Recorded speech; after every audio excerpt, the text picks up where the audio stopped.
আমি আজকে আসলাম আপনাদের সাথে কিছু কথা শেয়ার করতে। এতদিন আমি সবকিছু মুখ বুঝে সবকিছু সহ্য করছি। আমি এতদিন কিছুই বলি নাই।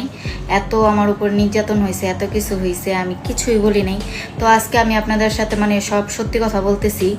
আপনাদের দাদা এই যে ভিডিওর মধ্যে দেখায় এত ভালো আচরণ করে, এত কিছু করে, কিন্তু এগুলো আসলে সম্পূর্ণ মিথ্যা। আমার উপরে ও অনেক অনেক অনেক টর্চার করে, ঠিক আছে, আমাকে অনেক নির্যাতন করে। ওর সাথে 10-12টা মেয়ের সম্পর্ক। তো এতদিন আমি সব কিছু মুখ বুঝে মেনে নিছি, কারণ আমাদের একটা বাচ্চা আছে, এই জন্য। এবার স্বামী দীপের বিরুদ্ধে পরকীয়া ও নির্যাতনের গুরুতর অভিযোগ তুলেছেন স্ত্রী এশা।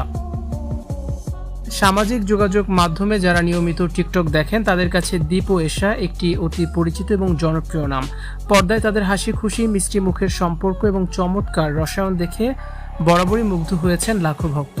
কিন্তু পর্দার এই উপচে পড়া ভালোবাসা যে কেবলই অভিনয় এবং তার আড়ালে লুকিয়ে ছিল এক নির্মম বাস্তবতা, তা এবার প্রকাশ করলেন দীপের স্ত্রী এশা।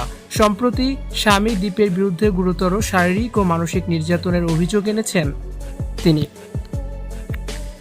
সামাজিক যোগাযোগ মাধ্যমে প্রতিনিয়ত সুখী দাম্পত্য জীবনের ভিডিও শেয়ার করলেও এশা জানিয়েছেন বাস্তব জীবনের চিত্রটা সম্পূর্ণই ভিন্ন। এতদিন লোকলজ্জা এবং সব পরিস্থিতির কথা চিন্তা করে মুখ বুজে সব সহ্য করলেও এবার সামাজিক যোগাযোগ মাধ্যমে এসে নিজের কষ্টের কথা সবার সামনে তুলে ধরেছেন দীপের স্ত্রী। এশার দাবি, ভিডিওতে যে ভালো আচরণ এবং সুন্দর সম্পর্ক দেখা যেত তা সম্পূর্ণ মিথ্যা ও বানোয়াট ছিল।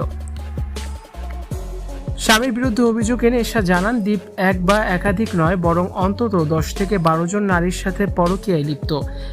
এই সম্পর্কের প্রতিবাদ করায় এবং পারিবারিক বিভিন্ন বিষয়ে তার উপর নিয়মিত নেমে আসতো অমানসিক নির্যাতন। প্রতিদিন তাকে মারধর ও নানান হেনস্থা করা হতো বলে জানিয়েছেন দীপের স্ত্রী এশা। এতদিন ধরে কেন এই নির্যাতন সহ্য করেছেন এমন প্রশ্নের জবাবে এশা অত্যন্ত আবেগঘন কণ্ঠে জানান, শুধুমাত্র তাদের একমাত্র সন্তানের ভবিষ্যৎ এবং সন্তানের কথা চিন্তা করেই তিনি এতদিন এই বিষাক্ত সংসার টিকিয়ে রাখার আপ্রাণ চেষ্টা করে গেছেন।